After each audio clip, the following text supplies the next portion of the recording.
Você já passou pelo pente fino do INSS nos anos anteriores? Como é que foi? Teve o seu benefício cortado? Como é que foi na perícia? Ficou nervoso? Deixa aqui, é bom a gente compartilhar as experiências, até para quem vai passar ficar mais tranquilo, que é esse o meu objetivo nesse vídeo hoje. Sem mais enrolações, vamos ao conteúdo. Primeiro, não ache estranho, vista-se de roupa adequada. Como assim, Natan? Vista-se de roupa adequada? Eu tenho que ter uma roupa adequada para poder ir para a perícia? Não. Preste atenção no que eu quero dizer e entenda. A perícia é um exame médico, certo? Assim, é recomendado utilizar roupas simples e leves, que permitam fazer os movimentos que o perito pedir, tais como levantar o braço, dobrar o joelho, agachar-se, se for o caso, né? No seu caso, se for alguma fratura ou alguma coisa nesse sentido. Se você tiver algum problema no pé, por exemplo, é recomendado utilizar calçados abertos, se possível vá até de chinelo. Como se trata de um exame médico, evite usar maquiagens, brincos, colares e acessórios em geral, principalmente se você tiver em depressão. Aí você vai me perguntar, puta, mas a pessoa em depressão, ela não pode se maquiar, ela não pode se cuidar, não faz parte do tratamento?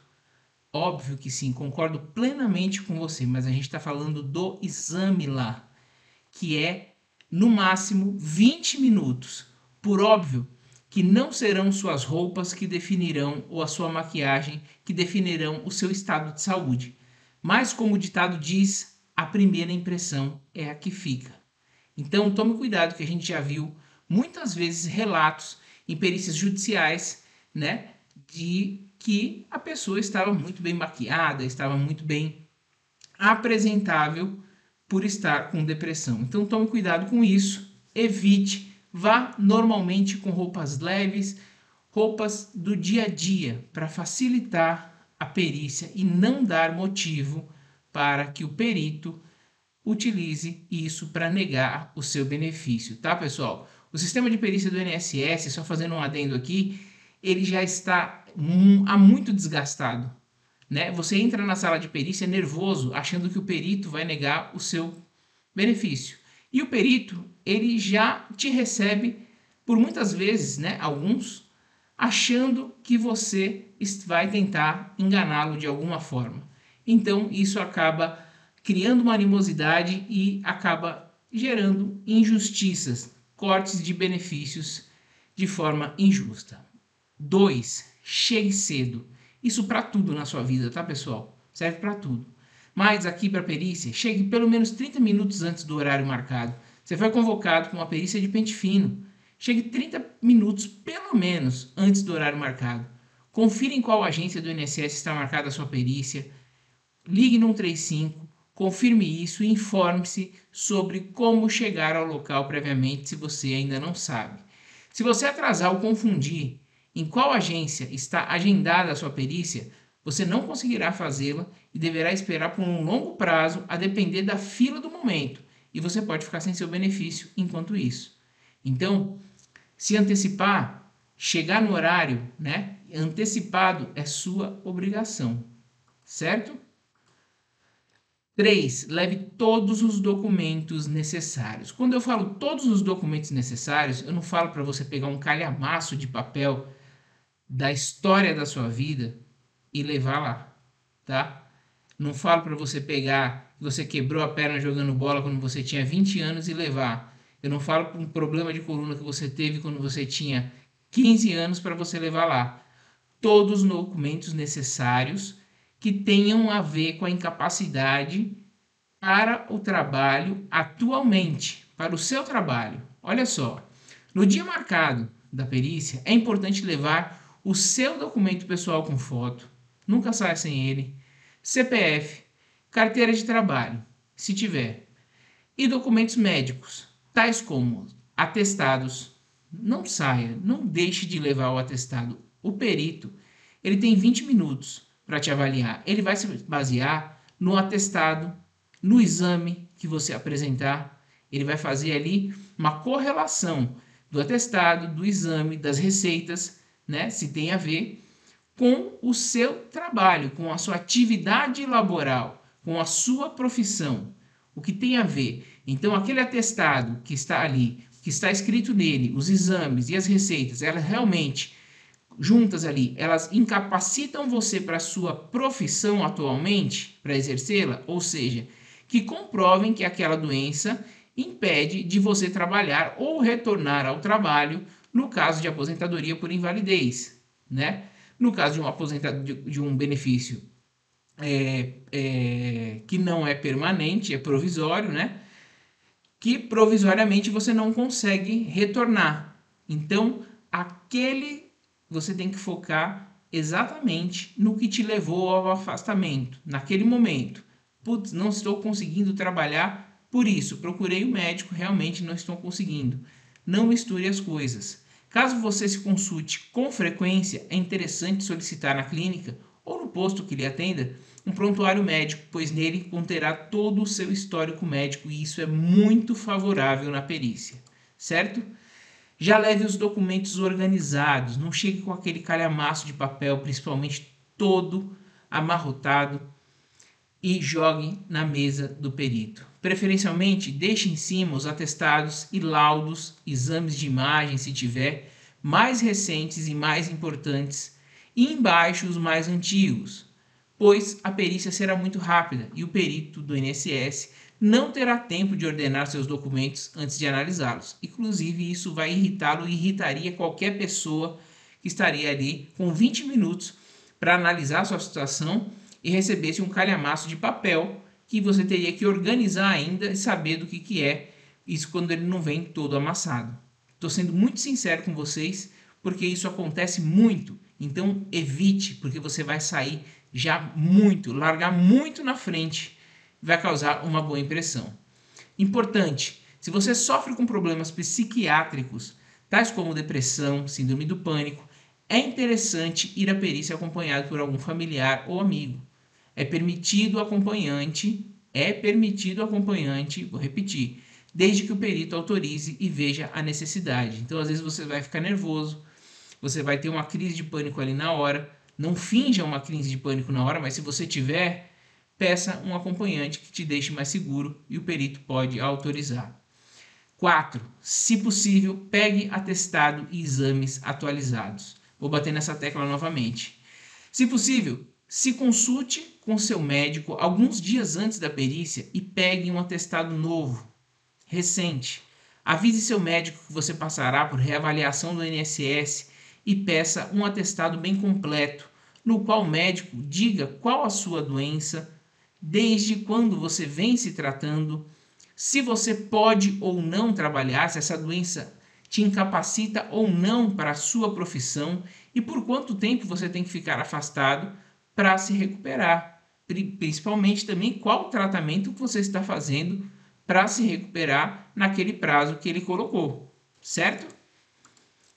Se possível também, peça guia para fazer. Eu falo se possível, pessoal, porque eu sei que muita gente depende do SUS e nem sempre é possível conseguir essa documentação. Às vezes vai ter que partir para o particular. Então, se possível, peça guia para fazer exames atualizados e insista para que seu médico coloque no atestado, quando eu falo seu médico, é seu médico aí particular, seja ele do SUS, o que te atende, coloque no atestado um prazo estimado para o seu afastamento. Por exemplo, 90 dias, 60 dias, 30 dias, enfim.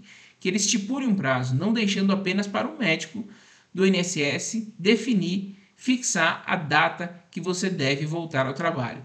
Se o seu médico não consegue prever uma data de alta, peça para o mesmo colocar no atestado, ao menos que você não tem condições de trabalhar até seu próximo retorno com ele, ao qual ocorrerá em tal data, certo? Informações claras. Repito, o perito tem 20 minutos para colocar tudo isso no papel e justificar para te dar o benefício. Responda só o que o perito perguntar. É isso mesmo. Ah, mas eu tenho que ficar calado, eu tenho o direito de falar. Muita gente vai pensar isso, né? Natan, eu quero falar, chega lá, é minha vez de falar. Repito, são 20 minutos. Quem conduz a perícia é o perito, pessoal. Evite chegar já falando muito, mostrando vários documentos ao mesmo tempo, aquele calhamaço de papel que eu falei, pois parecerá que você está muito ansioso e desconcentrará o perito. E o foco dele é saber qual a doença que te incapacita para você exercer a sua profissão. Desde que o médico faça as perguntas e que ele entender necessárias, convenientes, para analisar o seu caso. Ao final, caso você ache que tem algum fato importante que o médico não questionou, aí sim você relata para ele. Por exemplo, uma medicação que você toma e que te prejudica, né? Faz parte. Às vezes o tratamento te impede de trabalhar. Não é só a doença, o tratamento, né? A medicação que você toma. Então, no final, você pode fazer, sim, depois que ele falar tudo, você pode fazer as suas considerações, mas evite interromper e tente responder com sinceridade o que ele te perguntar. 6. Está acabando, hein? Comece pelo que realmente te incapacita para exercer sua profissão. Se você tem vários problemas de saúde, comece falando sobre o fator principal que te levou a ficar impedido de trabalhar na sua profissão. Como dito, a perícia será rápida. Não misture as coisas falando que você tem pressão alta, que você tem diabetes, dor na coluna. Tudo isso são doenças que são tratáveis e que elas conjuntamente podem agravar a sua situação, mas elas não te impedem, né, em certo nível, num primeiro momento, elas não te impedem de trabalhar na sua profissão, a não ser que sejam elas o motivo principal. Por exemplo, a diabetes, uma pessoa amputou uma perna por conta disso. Aí sim seria o motivo principal. Mas se você está indo lá porque você fraturou o pé e você chega lá falando que você tem pressão alta, que você tem diabetes, que você tem dor na coluna, se isso não tem nada a ver com o fato que te levou à perícia médica, isso só vai te prejudicar e vai mostrar que você está tentando forçar ganhar um benefício ou um prazo maior. Diga apenas o necessário e se ele te perguntar. 7. Fale a verdade, somente a verdade e nada mais do que a verdade. É isso mesmo. Sempre fale apenas a verdade ao perito e nunca exagere nos sintomas, pois o perito, como o próprio nome diz, pessoal, ele é perito, ele fez um curso para ser perito. Então, ele perceberá com facilidade se você tentar ludibriar ele com alguma coisa. Quando perguntado pelo perito, fale de forma clara todos os sintomas que você sente, inclusive os efeitos colaterais dos remédios que você toma. Isso é muito importante, por isso eu estou repetindo. Se ele pedir para você fazer algum movimento, não tente enganá-lo dizendo que não consegue fazer se você consegue fazer. Se ele pedir para você levantar o braço até X altura, ou até onde você conseguir, e você levantar só até a metade, sendo que você consegue levantar mais, ele vai perceber. Porque o movimento da gente, para um perito, ele consegue perceber se você pode ir mais ou não. Tá bom, pessoal? Fale a verdade. Fale a verdade. Isso só vai te beneficiar. Por fim, relate como sua doença afeta o seu trabalho. Sempre que for responder alguma pergunta para o perito, lembre-se que ele quer saber se você pode ou não trabalhar. Assim, muitas vezes não é relevante você dizer que sente dores no joelho e por isso não consegue mais jogar bola com seus amigos no final de semana. Isso não tem nada a ver, a menos, é claro, que você seja um jogador de futebol profissional, pois nesse caso é o fato que está impedindo a sua profissão. Então, não misture as coisas, relate como a sua doença afeta exatamente o seu trabalho. Seja sincero, fale a verdade, fique tranquilo que eu tenho certeza que você vai passar por essa perícia ileso. Você não vai ter o seu benefício cortado e se você estiver pedindo um benefício inicial ou uma prorrogação, você com certeza vai conseguir se você estiver falando a verdade, se você estiver realmente incapaz. Lembre-se, por fim, de sempre falar quais são suas dificuldades hoje para trabalhar. Por exemplo, um pedreiro que não consegue agachar para sentar piso. Uma empregada doméstica que não consegue mais varrer a casa e nem passar pano por conta de um problema sério na coluna. Uma professora que desenvolveu fobia social, síndrome do pânico. Então, são coisas que estão correlacionadas à sua profissão. O importante é demonstrar para o perito a relação da sua doença com o seu trabalho, a sua profissão. Isso é o principal, isso é o que ele justifica pro INSS para te dar o benefício e para justificar o prazo e para não cortar o seu benefício no pente fino também. Pessoal, esse é um vídeo completíssimo, eu espero que vocês tenham chegado até o final. Se chegaram, muito obrigado. Compartilhe, deixe o joinha, deixe nos comentários aí também. Eu peço que vocês compartilhem no grupo da família, muita gente pode estar precisando. E já se preparem que no segundo semestre vai ter pente fino, então já preparem-se, preparem-se com os exames, com receitas, com atestados recentes, consultas, para mostrar que o tratamento vem sendo feito e que você não abandonou e que você continua incapaz para o trabalho, se esse for o caso. Se não for o caso, você vai retornar ao trabalho. Certo, pessoal? Então, é isso. Você esteve no INSS Explicado. Tentamos ajudar aqui ao máximo, fazendo um vídeo completo. Eu espero que esse vídeo exploda de visualizações, porque é o mais completo da internet, com certeza, sobre o pente fino, sobre perícia médica do INSS. Você é aposentado, pensionista, idoso, você é muito bem-vindo aqui. Se é novo, se inscreva, ative o sininho de notificação e, mais uma vez, deixe o joinha se você esqueceu, que ajuda muito a espalhar esse conteúdo aqui para o YouTube entender que ele é relevante. Muito obrigado pela audiência, um forte abraço e até o próximo INSS Explicadinho.